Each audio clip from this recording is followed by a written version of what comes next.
This is the second part of my video series on fundamentals of spin-orbit interaction.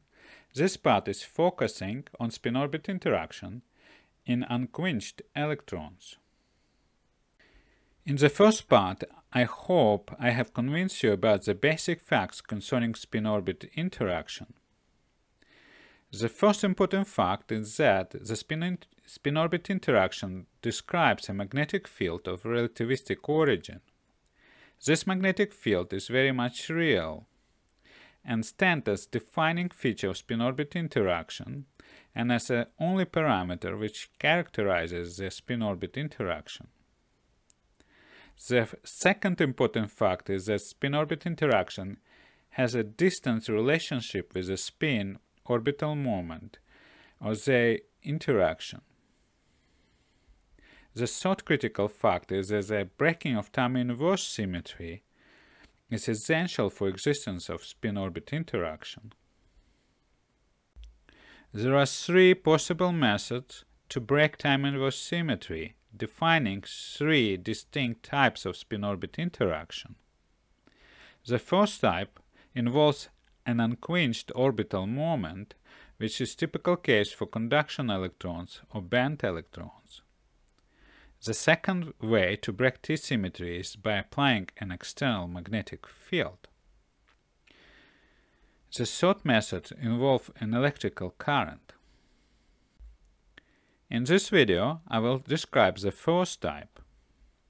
This type is closest to the classical understanding of spin-orbit interaction, where the presence of the orbital momentum is linked to the existence of spin-orbit interaction, and when the spin-orbit interaction is aligning the electron spin with the orbital momentum. The origin of spin-orbit interaction in unquenched electrons can be understood as follows. In the case of an unquenched electron whose orbital moment is zero, the orbital motion can be divided into clockwise and counterclockwise passes around a nucleus.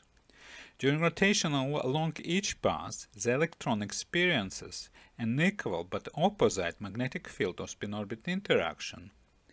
Consequently, the net effect is that the electron experiences no spin-orbit interaction.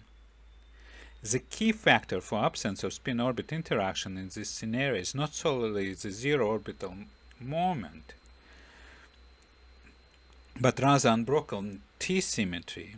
However, the absence of orbital momentum can indeed be linking to the lack of spin-orbit interaction.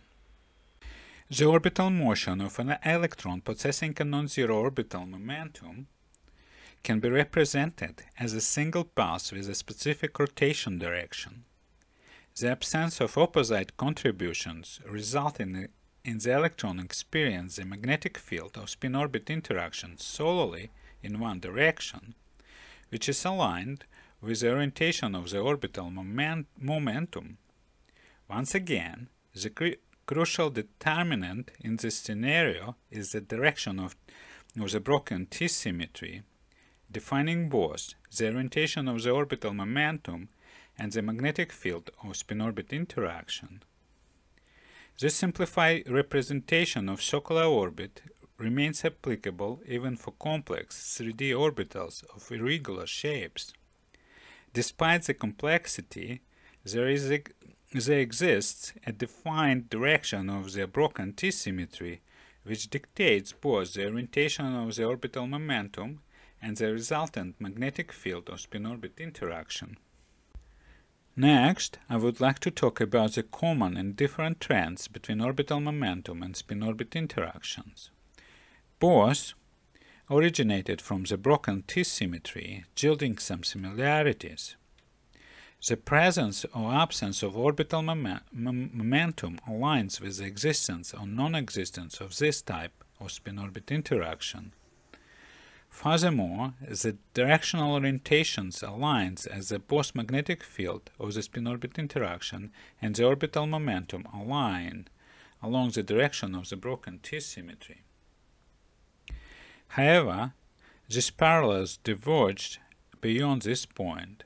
The stance of spin-orbit interaction does not correspond to the magnitude of orbital momentum.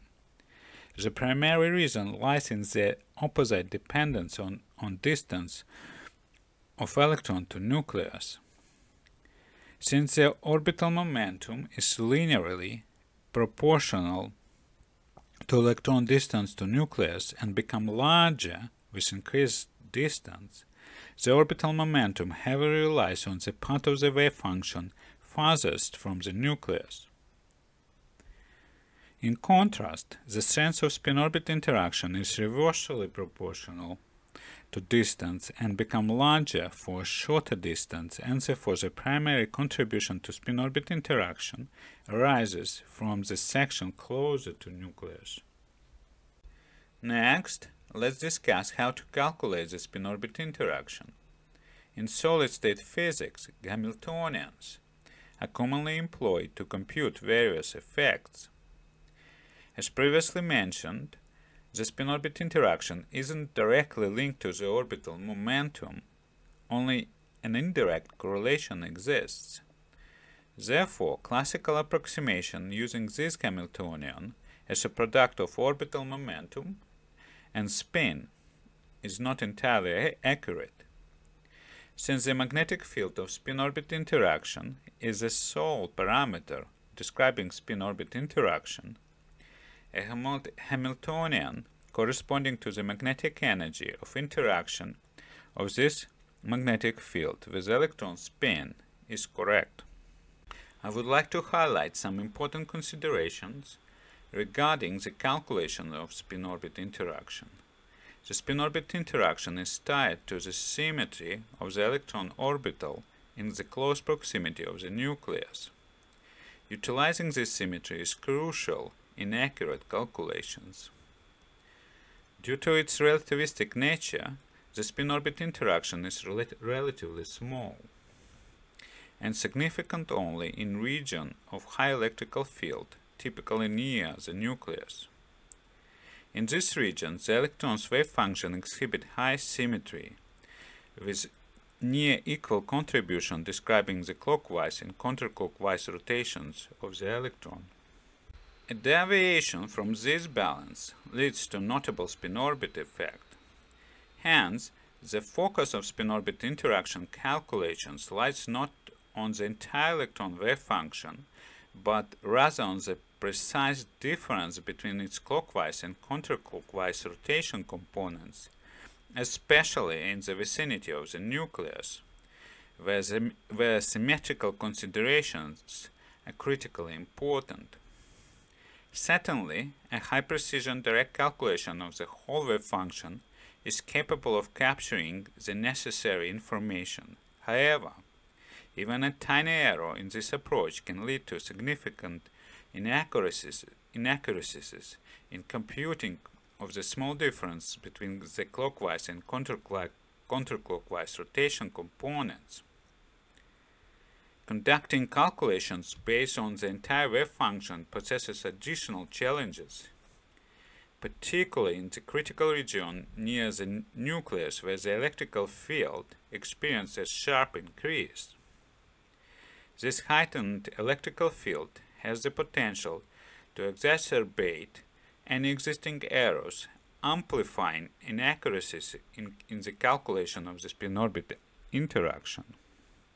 Therefore, the primary focus in calculating spin-orbit interaction should be on methods that specifically target the precise calculation of difference between its clockwise and counterclockwise rotation components. This ensures an accurate representation of spin-orbit interaction without imposing unnecessary computational burden. Next, I will talk about interaction of orbital momentum and spin and justification of usage of total momentum g. Classical quantum mechanics, the total momentum g as a sum of spin and orbital momentum is often used instead of treating spin and orbital momentum separately. Even so, this approach is generally incorrect. In classical quantum mechanics, which is based on observation of atomic gas, it is partially justified. Summing spin and orbital moment is controversial because they represent two different quantities, each describing distinct symmetries of space-time. Spin represents broken time-inverse symmetry, while orbital momentum describes broken rotational symmetry.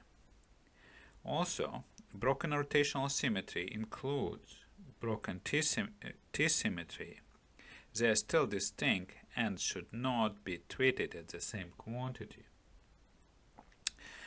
Only when considering a property proportional to the magnetic moment can spin and orbital momentum be summed up, as the magnetic moment exists only when time-inverse symmetry is broken. Even in this case, the summing is not straightforward, as the spin and orbital momentum remain fundamentally different quantities.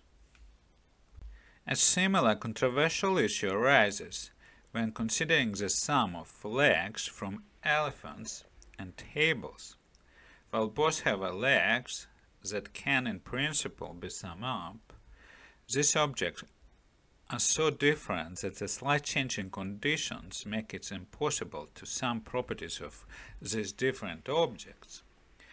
For example, the hind legs cannot be summed up for elephants and tables. A similar story applies to spin and orbital momentum, which are two distinct properties, but yet they have something in common. Just another example of occupying quantum states by two electrons vividly illustrates the profound difference in the nature of spin and orbital momentum, reflected differences in their corresponding symmetries. Consider a quantum state occupied by two electrons with opposite spins. In this scenario, time-inverse symmetry is not broken, and therefore a specific direction for the spin cannot be defined, except that the spin directions are opposite. Two spins can be either up-down, left-right, or front-back, or any opposite directions with equal probability.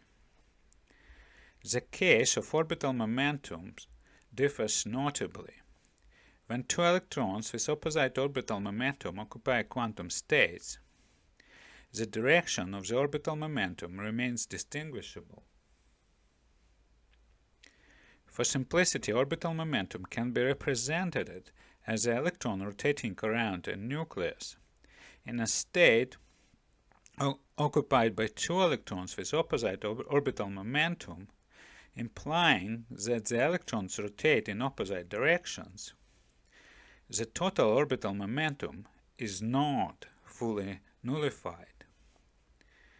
The axis around which the electrons rotate remains distinctly identifiable despite their opposite orbital momentums. The directional distinctions, whether up or left or front, are clearly distinguishable. This example of how spin and orbital momentum are accumulated vividly illustrates the disparity between spin and orbital momentum and between their corresponding symmetries. It illustrates how the disparity profoundly influences their associated features. For instance, consider how conduction electrons distribute among groups when there is the same accumulation of spin or orbital momentum. In the case of spin accumulation, all conduction electrons are rigorously divided in two groups of spin-polarized and spin-unpolarized electrons. The spins of all spin-polarized electrons aligned uniformly in one direction, while the spin of spin-unpolarized electrons are evenly distributed in all directions. Consequently, in graph depicted the electron count against spin direction, spin-polarized electrons are represented by a straight vertical line, while spin-unpolarized electrons form a horizontal line.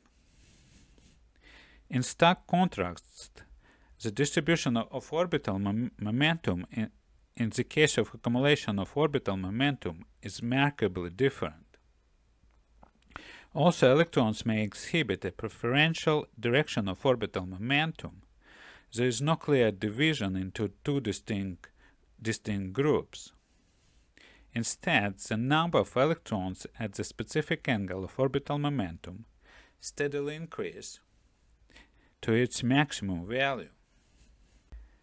This example vividly illustrates how the intrinsic differences in the symmetries of spin and orbital momentum, which may appear unsubstantial and unimportant, give rise to significant differences in the associated properties of spin and orbital momentum.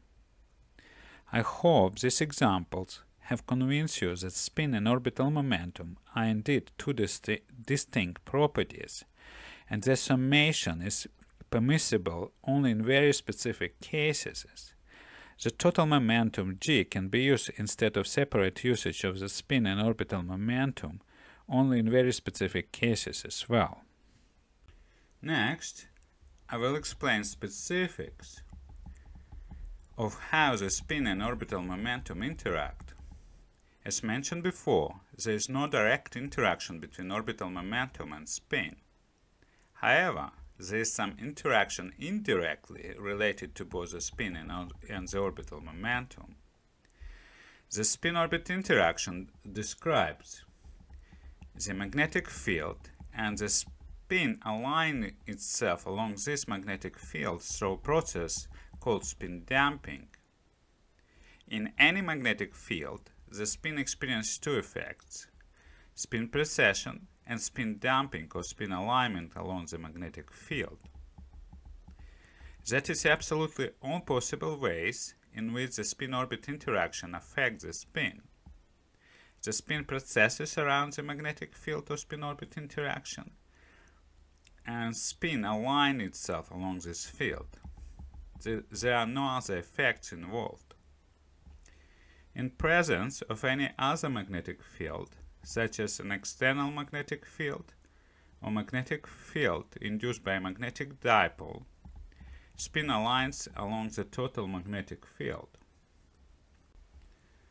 For simplicity, let us consider a case where the magnetic field of spin-orbit interaction is the only existing magnetic field.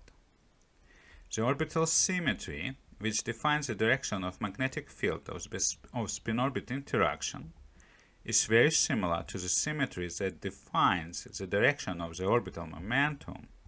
As a result, the spin is indeed aligned along the orbital momentum.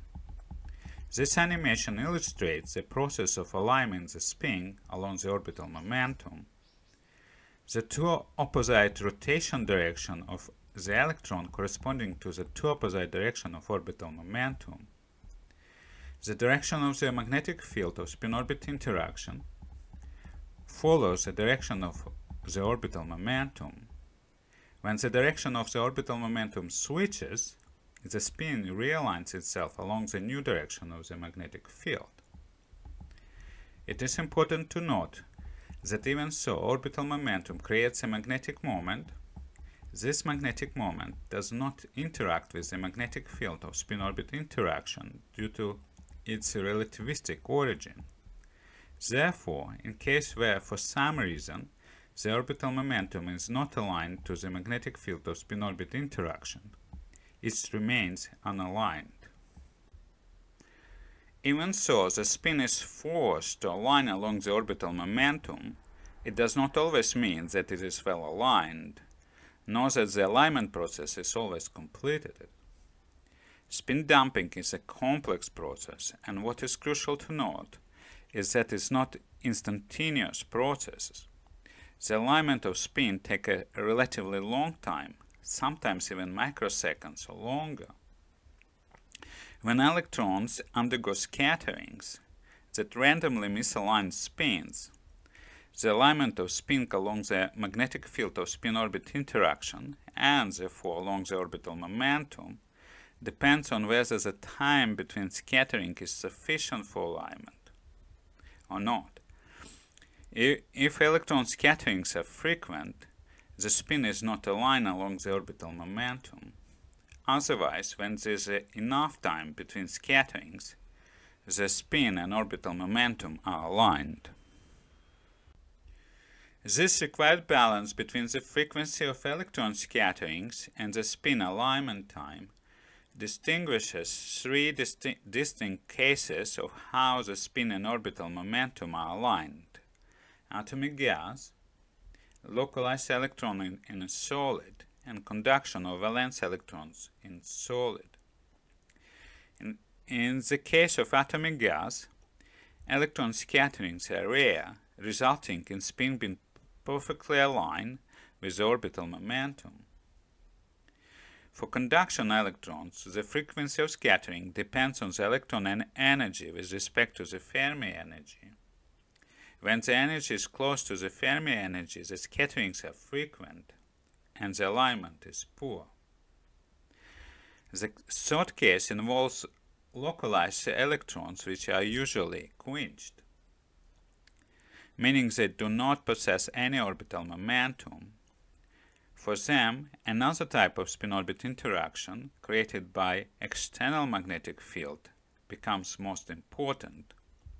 I will discuss this in the third part of this video series on the spin-orbit interaction. Details about the specifics of the spin-orbit interaction for each of these three cases I will explain in part 2b. Until next time then.